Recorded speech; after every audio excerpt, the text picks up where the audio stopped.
Vyras lovoje užtrunka trumpiau negu 2 minutės, tai netgi gydytojai vadina trumpalaikę, galim pavadinti sėkmę arba nesėkmę. Kaip tu dažniausiai sakai savo moteriai, kodėl taip įvyko? Nuovargis, stresas, šiandien nepasiruošęs, priežasčių reikėtų ieškoti gerokai giliau.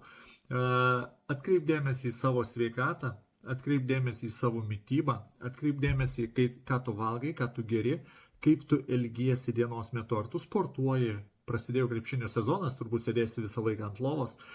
Daug priežasčių gali būti to, ar ne? Tačiau yra viena ir pagrindinė priežastis - kraujotaka.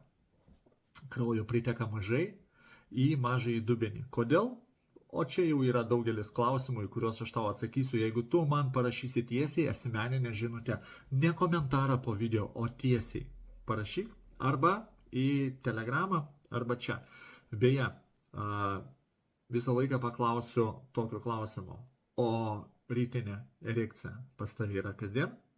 Būk pasiruošęs, nes į šitą klausimą tikrai turėsi atsakyti.